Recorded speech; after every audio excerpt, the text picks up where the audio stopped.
وہ شکل سے شریف گھر کی بیٹی لگ رہی تھی۔ میں پاس گیا، میرے قریب ہو کر بولی، چلو گے صاحب؟ میں نے پوچھا، کتنے پیسے لوگی؟ کہنے لگی، آپ کتنے دیں گے؟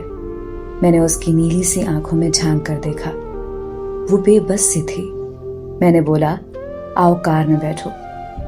وہ ڈر رہی تھی، کہنے لگی، کتنے آدمی ہو؟ میں نے کہا، ڈرو نہیں، میں اکیلا ہی ہوں۔ وہ خاموش بیٹھی رہی، پھر کہنے لگی، آپ مجھے سگریٹ سے اذیت تو نہیں دو گے نا؟ میں مسکرایا، بالکل بھی نہیں۔ پھر اس نے ایک لمبی سی سانس بھری، آپ میرے ساتھ کوئی ظلم تو نہیں کرو گے نا؟ آپ چاہے مجھے 500 کم دے دینا، لیکن میرے ساتھ برا نہ کرنا پلیز۔ وہ بہت خوبصورت تھی، معصومیت اس کی باتوں سے ٹپک رہی تھی، پھر بھی خدا جانے وہ کیوں جسم بیچنے پہ مجبور تھی۔ وہ نہیں جانتی تھی میں کون ہوں۔ میں نے پوچھا، کھانا کھایا ہے؟ کہنے لگی، نہیں۔ میں نے ہوٹل کے سامنے کار روکی، ہوٹل والا مجھے جانتا تھا۔ اس نے جلدی سے کھانا پیک کیا، مجھے دیا۔ میں کار میں بیٹھ گیا، میں اپنے ڈیرہ کی طرف چل دیا۔ چوکیدار نے دروازہ کھولا، میں نے کار پارک کی۔ رات کے 11 بج رہے تھے۔ وہ مسلسل میری طرف دیکھے جا رہی تھی۔ میں نے کھانا پلیٹ میں ڈالا، اسے کہا، ہاتھ دھو لو۔ وہ کہنے لگی، میں نے نہیں کھانا۔ میں نے پیار سے کہا، ڈرو نہیں، کچھ نہیں ہوگا۔ وہ ہاتھ دھو کر آئی، میرے سامنے کرسی پہ بیٹھ گئی اور کھانا کھانے لگی۔ جب کھانا کھا لیا تو کچھ کھانا بچ گیا۔ کہنے لگی، یہ میں گھر لے کے جا سکتی ہوں؟ میں مسکرایا، بالکل بھی نہیں۔ وہ چپ ہو گئی، برقع اتارنے لگی۔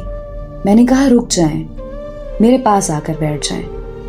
وہ حیران تھی، میری آنکھوں میں دیکھ کر بولی، جلدی سے اپنا کام کریں، مجھے واپس چھوڑیں۔ میں نے کہا، نہیں پوچھوں گا، کیوں کرتی ہو ایسا؟ کیوں بیچتی ہو جسم؟ بس اتنا کہوں گا، چھوڑ سکتی ہو کیا یہ سب؟ وہ میرے چہرے کی طرف دیکھنے لگی۔ آپ پاگل لگ رہے ہیں مجھے۔ میں نے اس کی آنکھوں میں دیکھا، ہاں پاگل ہی ہوں میں، سب پاگل ہی سمجھتے ہیں مجھے۔ وہ کہنے لگی، اگر کچھ کرنا نہیں ہے تو مجھے واپس چھوڑ کر آؤ۔ میں نے اس کے سر پہ ہاتھ رکھا، پھر پرس سے 10,000 نکالے، اس کے ہاتھ پہ رکھے۔ وہ حیران تھی، کہنے لگی، میں نے نہیں لینے، آپ کیوں دے رہے ہیں یہ پیسے مجھے؟ میں نے اس کے چہرے پہ ایک تھکن محسوس کی تھی۔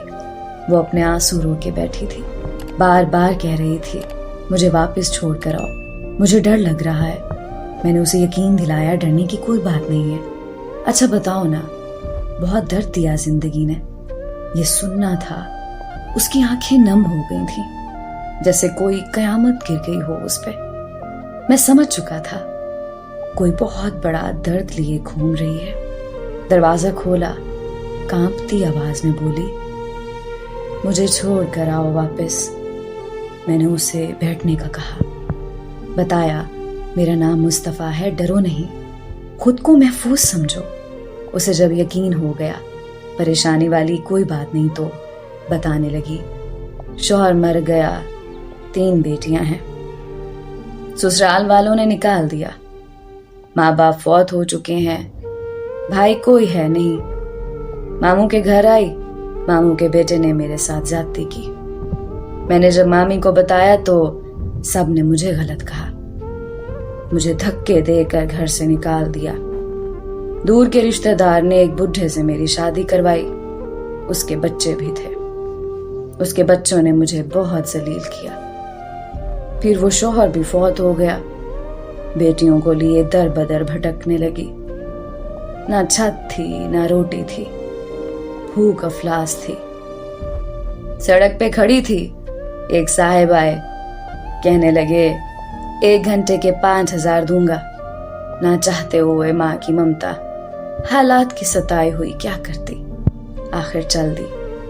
اب ہر روز جسم بیچتی ہوں، کرائے کا گھر لیا ہے، بیٹیوں کو اکیلا چھوڑ کر آتی ہوں، کیا کروں؟ بہت بار سوچا خودکشی کر لوں، لیکن